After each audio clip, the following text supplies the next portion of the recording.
In the last video, we started to tackle a particle motion problem, and we were using the fundamental theorem of calculus to compute the position of a particle at a given time. And so now we're going to tackle the last part of that question. Here they're asking, what is the total distance the particle travels on the interval from t equals 0 to t equals 7? All right, so which of these rules do you think we're going to use in order to calculate that?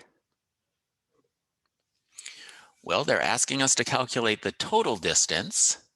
So this looks like we're going to use rule 3 here. So it's the total distance the particle travels. So we want to think about the absolute value of 3t squared plus 6.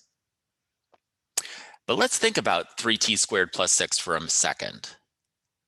3t squared plus 6, and that's going to range from 0 up to 7. Is this value ever going to be negative over this range? What do you think? In fact, looking at it, I can tell it's not going to be negative ever.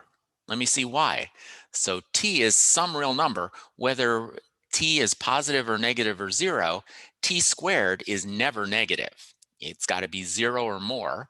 And then you multiply that positive number times 3, it's still going to be a positive number. And then you add 6 to it. So I know that it's not just going to be positive, it's going to be strictly positive. It's never even going to be equal to 0. So in fact, since v of t is greater than 0 on the total interval, I could really use step 2 and calculate it without the absolute value, which makes it a little bit easier to calculate. All right, so the total distance the particle travels, according to this, is going to be the definite integral from 0 to 7, because those are the two times we're thinking about, of v of t dt, which once again, we were told that that's 3t squared plus 6 dt from 0 to 7. We already calculated the antiderivative of that in the last problem. So that's 3t squared, I'm sorry, that's t cubed plus 6t, evaluated from 0 to 7.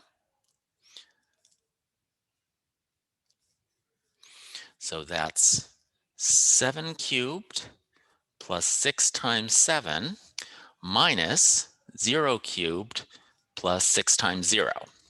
All right, so bonus points for you if you know 7 cubed without looking it up on a calculator. If you don't know, we'll just go over to the side here. So that's 9 times 7 is 63. 4 times 7 is 28. 28 plus 6 is 34. So you can just lock into your mind, if you want to, that 343 is 7 cubed plus 42. And then this whole bit is just going to be 0. And so 343 plus 42 is a total of 385. Okay? And this is, we always want to think about units when we're solving problems, but this is a problem where we're talking about something moving along the x-axis. So it was worth taking a look at this, but it's not 385 feet or 385 inches. It's just 385. That is the position.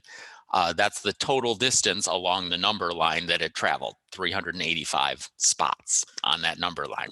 Okay, so that just gives you an idea of how we can use the fundamental theorem of calculus in order to solve some of these easy particle motion questions. All right, in the next video, we'll go over and start doing some more of these problems and see how, depending on how the problem is phrased, we're going to tackle calculating the definite integral in different ways.